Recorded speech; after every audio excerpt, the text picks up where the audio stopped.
Thanks for staying with us. It's time for us to speak with Brendan Nsikak. He is a prolific dancer and choreographer and the CEO and producer of Mr. and Miss Nigeria International.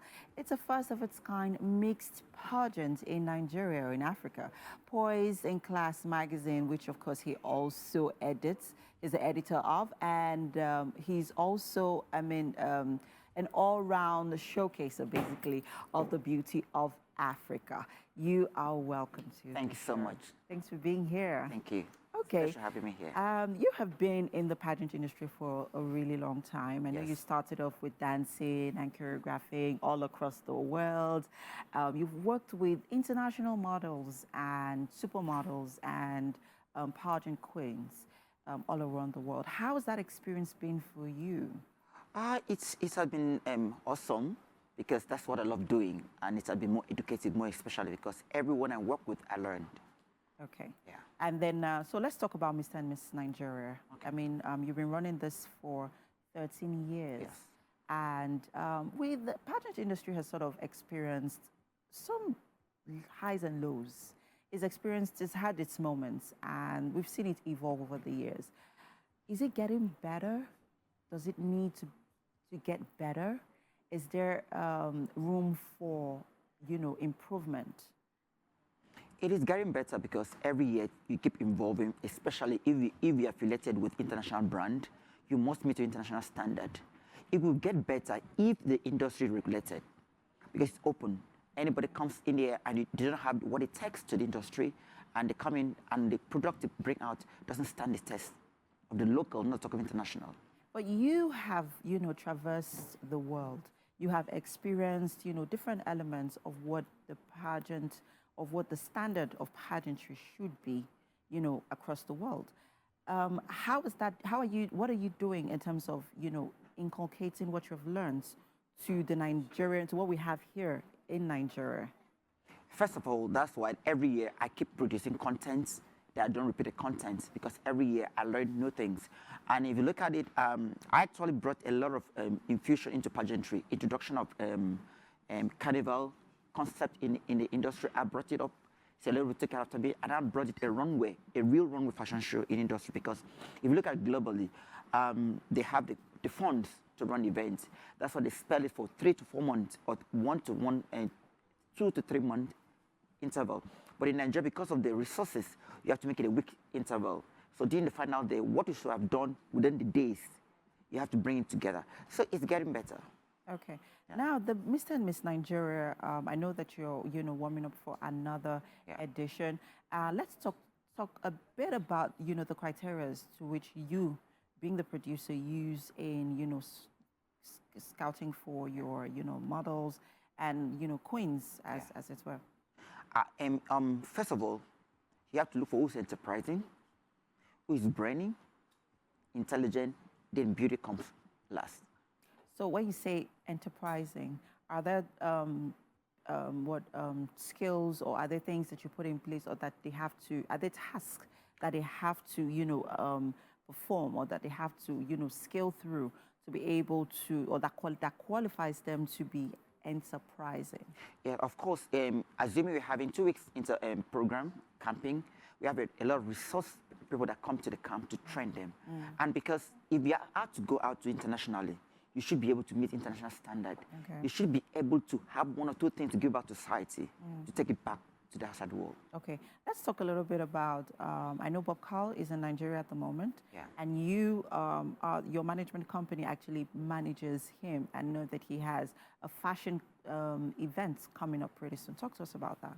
Okay, I also love renovating, and I knew him about 7 years ago back in Florida. Okay. We have done a lot of projects in the US together, and it's love for African, because when he see us dress, so wow, I wish to explore this into the outside world. And when I invited him to Nigeria last year, he came over to Nigeria last year, and when he saw the pageant, he was, oh my God, is this happening here? And when I went to US in December and January period, we had a lot of meeting with a lot of investors. So it's time to take African, Nigeria in particular, because Nigeria are the most stylists all over the world. They need to see us. And what's that fashion program They've been able to expose Nigerian outside, yet we don't have it for now. Okay. We are looking at taking it from Project Runway and a Futura secret concept and build it within African Nigerian content so that we can take the models, the designer, and a fabric to the world. Now let's talk about what you intend to do differently, because we really do not have an original African fashion content in this regard. Yeah. Even as a fashion week itself, right now is actually being monopolized. We don't really have a lot of other, stakeholders who are saying, okay, this is an industry that we want to invest in. And I mean, I would say Nigeria is the fashion capital of Africa. Say the world.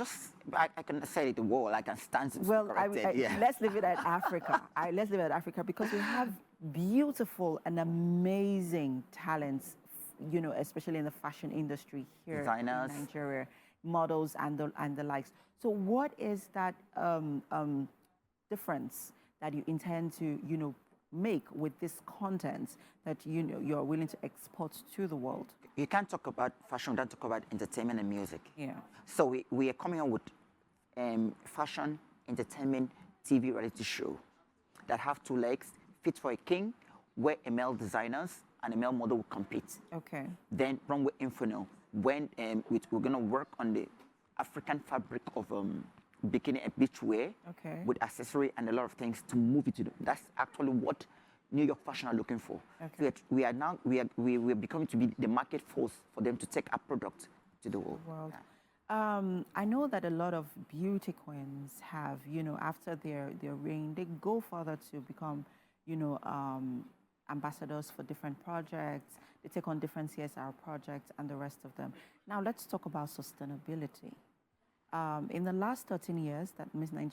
and Miss Nigeria has been, running for, what is that sustainability factor that you have been able to inculcate into your cookings and queens, even as they have gone further after the pageantry? I keep telling a model or whoever, if you become a queen, I'm not concerned about you being a queen now. I'm concerned about after.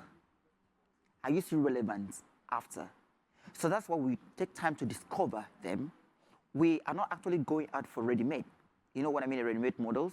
We discovered the models. We discovered new talent. New talent. Mold them. Groom them. Mold them and monitor them from inception. And because if you look from 2012, our WhatsApp platform is still speaking. We connect, we communicate, because most of them, 80% of them are doing well outside the country and within the country. Okay, fantastic. So quickly, I know you're having another edition coming up soon. How's that going? How's preparations for it? Is there a timing? Is there a date? You want to let us know? Yeah, October 20th. Okay. Yes. Okay. Yes, the form is out there. Okay, yeah. So models inspiring or aspiring queens? Aspiring queens. Even this year, we are taking an audition to US. Oh, fantastic. Oh, yes. wow. We have about 5 Nigerians who have picked up the form. Okay. Since I'm going there, we're going to have audition. We expect more. All right, fantastic. Congratulations. Thank you so much. Well done. Thank you so much. And that's it. Right here, we have to head over to the kitchen. Oh, my God. I love that. You love corn on the cob? I'm a chef. Yeah, you are a chef as well. So please, let's head over to the kitchen. All right. Thank you.